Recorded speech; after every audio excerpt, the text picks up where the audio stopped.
नमस्कार, आपके साथ मैं हूं मुस्कान नागदा। आप देख रहे हैं हिंदुस्तान मेल न्यूज। अब होगी मुद्दों की बात सच के साथ।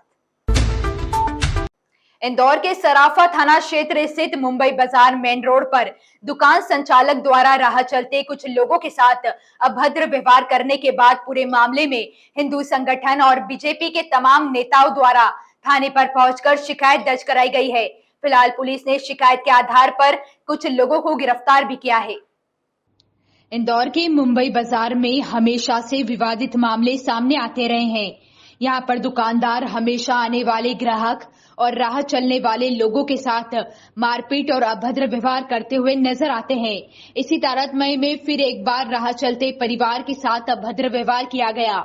दरअसल बताया जा रहा है कि परिवार निजी काम से मुंबई बाजार आया हुआ था और यहाँ पर रिक्शा से जैसे ही परिवार की एक बच्ची उतरी तो उस बच्ची का पैर दुकानदार के सामान पर लग गया, जिसके बाद दुकानदार द्वारा बच्ची के साथ अभद्र व्यवहार किया गया। तो वहीं परिजनों को भी अपशब्दों का उपयोग किया गया, जिसके बाद विवाद इतना बढ़ गया कि वहां पर देखते ही देखते क्षेत्र के बदमाश इकट्ठा हो गए और फिर उन बदमाशों ने परिवार पर जानलेवा हमला कर दिया, जिसमें कुछ लोगों पर धारदार हथियार से हमला कर घायल किया गया है। पूरे मामले में जानकारी लगते ही हिंदू संगठन और कई बीजेपी के नेता थाने पहुंचे और पूरे मामले में गंभीर धाराओं में बदमाश अल्ताफ और उसके साथियों के खिलाफ गंभीर धाराओं में प्रकरण दर्ज कराने की मांग रखी है। हाँ सर, क्या विवाद हुआ था? क्या विवाद यह होता कि मतलब जो बैनर पोस्टर की दुकान है उस पे एक महिला के साथ अभद्रता की गई थी दुकानदार द्वारा, जिसके उसमें उसके साथ बदतमीजी और घटना की गई थी, जिसकी मारपीट की घटना हुई थी। ये दोनों पक्ष आमने सामने आ गए थे, जिस पर रिपोर्ट थाने पे सराफा में की गई। सर, ऐसा बताया जा रहा है कि पुलिस चौकी के सामने थी। ऐसा तथ्य अभी आया है, जिसका हम देख रहे हैं कि वो ड्यूटी वाले कहाँ थे उस समय और क्या ड्यूटी कर रहे थे। वो हम जांच का विषय है, उस पर हम जांच करके कार्रवाई। किसी व्यक्ति को चोट है? 4-5 लोगों का मेडिकल कराया गया है, जो अभी की ताजा घटना है, फिर उसमें पता कर।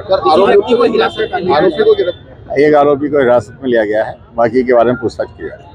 करे भैया, किस प्रकार क्या घटना हुई थी भैया? कई लोगों को चोटें आई है। जिस परिवार के साथ घटना हुई उनसे बात जब हुई और आसपास के सब जब लोगों से बात हुई तो ये जानकारी मिली है कि एक महिला अपनी 7-8 साल की बच्ची के साथ वहाँ पे कुछ खरीदारी करने आई हुई थी। तो उस चौराहे पर जब वो गाड़ी से उतर रही थी और निकल रही तो वहाँ कोने पे कुछ बैनर वगैरह बनाते हैं लोग, तो सड़क पे उन्होंने बैनर बिछा रखे थे। गलती से बच्ची का पाँव शायद बैनर पे पड़ गया। तो छोटी सी बात को लेकर के छोटी सी बच्ची के साथ भी अभद्रता हुई, उसकी माँ के साथ भी हुई और उसका विरोध करने जब उनके परिवार के लोग वहाँ पहुँचे तो उनके साथ मारपीट हुई और एक व्यक्ति को पाँव में चाकू मारा गया है, एक को हाथ में चोट आई है, उंगली में चोट आई है। तो पूरी तरह से भय और आतंक का वातावरण बना रहे और मतलब बहुत छोटी सी बात को इतना बड़ा चढ़ा करके इतना बड़ा विवाद किया गया, तो इसके पीछे कुछ और मंशा भी हो सकती है। डॉक्टर भीमराव अंबेडकर की 132वीं जयंती के मौके पर शुक्रवार को महू में 2.25 लाख से ज्यादा अनुयायी पहुंचे। चुनावी साल में आयोजन में अनुयायी तो हर बार की तरह थे, लेकिन उतनी ही पार्टियों के झंडे भी थे। कांग्रेस से कमलनाथ भी पहुंचे। इसके अलावा समाजवादी पार्टी, बहुजन समाज पार्टी, समता दल और भीम आर्मी के झंडे भी नजर आए। इसी तरह हर बार बजने वाले बैंड के अलावा आरएसएस के बैंड सहित महाराष्ट्र से आए कई अन्य पार्टियों के बैंड भी सलामी देते दिखे। कार्यक्रम में राज्यपाल मंगू भाई पटेल ने तथागत बुद्ध की प्रतिमा का अनावरण किया। भीम आर्मी के चंद्रशेखर आजाद रावण ने कहा कि जब तक हम बड़ी संख्या में भाइयों को तैयार नहीं करेंगे, बूथ नहीं जीतेंगे, तब तक हमारे साथी विधानसभा नहीं जाएंगे। समाजवादी पार्टी चीफ अखिलेश यादव ने विपक्ष में कांग्रेस की भूमिका को लेकर कहा, यह कांग्रेस को खुद तय करना चाहिए। हम चाहते हैं कि कोई ना कोई ऐसा गठबंधन हो जो भाजपा से मुकाबला कर सके। उत्तर प्रदेश तो फेक एनकाउंटर और कस्टोडियल डेथ में नंबर 1 है। वहीं भाजपा के राष्ट्रीय महासचिव कैलाश विजयवर्गीय ने कहा कि अगर कोई पुलिस के ऊपर गोली चलाता है तो क्या पुलिस को उन पर फूल बरसाना चाहिए। पुलिस ने कोई गैर कानूनी काम नहीं किया है। भीम आर्मी के संस्थापक और आजाद समाजवादी के राष्ट्रीय अध्यक्ष चंद्रशेखर आजाद रावण ने आज विभिन्न मुद्दों पर मीडिया से चर्चा की। चर्चा के दौरान उन्होंने कहा कि मध्य प्रदेश में भी उनकी पार्टी द्वारा जल्द ही प्रत्याशी उतारे जाएंगे और इस बार मध्य प्रदेश में चुनाव लड़ेंगे। हमारी पूरी तैयारी हो चुकी है। वहीं कहा कि हमारी पार्टी पूरी तरह से तैयार है और अब जनता के मुद्दों को लेकर यह चुनाव लड़ेगी, किसी भी प्रकार की कोशिश नहीं करेगी। वहां की महिलाओं के लिए जिस तरीके की योजनाएं और घोषणाएं की जा रही है, लेकिन महिलाओं को सशक्तिकरण करने की जरूरत है। देश में बेरोजगारी, हेल्थ और शिक्षा को बढ़ावा देना चाहिए और अब महिलाओं के लिए अगर कुछ करना है तो वह यह है कि महिलाओं को बीजेपी सरकार से बचने की आवश्यकता है। वहीं शिवराज द्वारा लाडली बहना योजना को 1000 प्रतिमाह देने और उसके बाद पूर्व मुख्यमंत्री कमलनाथ द्वारा 1500 रुपए महीना देने की बात पर कहा कि एक शेर तो दूसरा सवा शेर है, लेकिन हमारी पार्टी ऐसी कोई घोषणा नहीं करेगी। एक अच्छी बात बता रहा हूँ, दो चीजें बहुत इंपॉर्टेंट मीडिया के लोग कभी सुनी नहीं होंगी।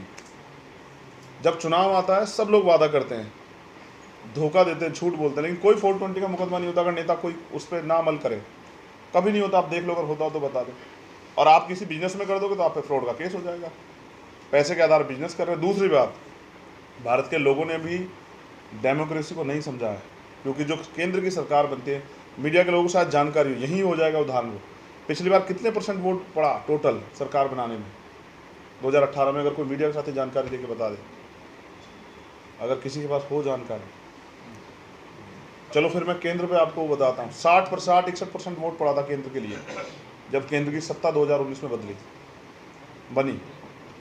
60% का मतलब ये है कि 40% लोगों ने वोट नहीं दिया, और जो सरकार बनी वो 31-32% वोट लेके बनी। यानी कि जिस मेजोरिटी की वजह सरकार बनी उससे ज्यादा % लोगों ने वोट ही नहीं किया। इंदौर में ट्रैफिक पुलिस लगातार ध्वनि प्रदूषण और नियमों का पालन नहीं कर रहे वाहनों पर कार्रवाई कर रही है। सोमवार से पुलिस ने मॉडिफाइड साइलेंसर वाली बुलेट पर कार्रवाई कर रही है। ट्रैफिक पुलिस के साथ थानों में भी इस तरह के वाहनों पर कार्रवाई की जा रही है। बीते 5 दिन में 100 से ज्यादा ऐसे वाहनों पर कार्रवाई की गई है। वहीं ब्लैक फिल्म पर भी मुहिम शुरू की गई है। डीसीपी मनीष कुमार अग्रवाल ने सोमवार को ऐसे वाहनों पर कार्रवाई करने के आदेश दिए थे, जिससे शहर में ध्वनि प्रदूषण बढ़ रहा है, साथ ही नियमों की अवमानना हो रही है। इसे लेकर शहर में 3 तरह के वाहनों को चिन्हित किया गया। इसमें मोटरफाइड साइलेंसर, गलत नंबर प्लेट और काली फिल्म लगी गाड़ियों पर कार्रवाई की जा रही है। ट्रैफिक पुलिस ने इस मामले में करीब 100 से ज्यादा बुलेट पर कार्रवाई की है। बुलेट में पटाखे फोड़ने के साथ आग निकलने वाले मोटरफाइड साइलेंसर लगाए गए थे। इस मामले में एक बुलेट का करीब 2200 रुपए का चालान काटा गया। ट्रैफिक की कार्रवाई को देखते हुए इंदौर के चारों जोन में थानों पर भी कार्रवाई शुरू की गई। बावड़ी हादसे के बाद मंदिर की मूर्तियों को दूसरी जगह शिफ्ट किया गया। अब इन मूर्तियों को वापस लाने के लिए संघर्ष समिति मैदान संभालती नजर आ रही है। इस मामले में एक बार फिर संघर्ष समिति कलेक्टर और जनप्रतिनिधियों से मुलाकात करेगी। एक बात ये भी सामने आई है कि पिछले दिनों कलेक्टर से मीटिंग के बाद समिति के लोग भी मंदिर के डॉक्यूमेंट्स तलाश रहे हैं, लेकिन समिति के लोगों का कहना है कि मंदिर के डॉक्यूमेंट बावड़ी में दबे हैं। बावड़ी हादसे के बाद नगर निगम की कार्यवाही करते हुए बावड़ी को बंद करने के साथ ही निर्माणाधीन मंदिर को ढा दिया था। मंदिर ढाए जाने का विरोध समाजजनों व रहवासियों द्वारा किया गया था। इसे लेकर एक संघर्ष समिति भी तैयार की गई है, जो लगातार मंदिर निर्माण को लेकर कवायद कर रही है। इसी कड़ी में समिति के लोग एक बार फिर कलेक्टर से मुलाकात करने की तैयारी में है। साथ ही वे इस बार जनप्रतिनिधियों से मिले। हमारी जो वही शुरू से मांग है कि जो मंदिर ढाया गया है वो वापस जल्द से जल्द उसका निर्माण हो, ताकि रोजमर्रा की तरह हम अपने भगवानों का पूजन अर्चन वहाँ पे कर सके। इसलिए अभी 2-4 दिन पूर्व कलेक्टर साहब से मिले थे। उन्होंने बोला था कि भाई कार्रवाई कर रहे हैं, रास्ता निकाल रहे हैं मंदिर बनाने का। कमेटी सदस्यों की मीटिंग है, उसमें फिर जो भी निर्णय होगा कि कब फिर कलेक्टर साहब से मिलना है या जनप्रतिनिधि से मिलना है, उसके बाद रणनीति तय करेंगे और सबसे मिलेंगे। फिर मंदिर के जो कुछ हमारे पास डॉक्यूमेंट्स थे और जो हम हमेशा नगर निगम को आवेदन करते थे, भाई किसी भी प्रोग्राम के लिए जैसे पानी का टैंकर हुआ या लाइट्स के लिए व्यवस्था हुई, उसके सब जितनी भी रिसिप्ट्स की वो फाइल थी, वो मंदिर जहाँ पे माता जी की मूर्ति स्थापित थी उसके नीचे एक छोटी सी अलमारी में पड़ी थी। साथ ही साथ दान पात्र भी पड़ा था। वो सब नगर निगम ने उस दिन जिस दिन डिमोलिश किया था मंदिर, सब बावड़ी में गिरा दिया। ऐसी ही खास खबरों के लिए हमारे साथ बने रहिए हिंदुस्तान मेल न्यूज पर। हमारे चैनल को सब्सक्राइब जरूर करिएगा।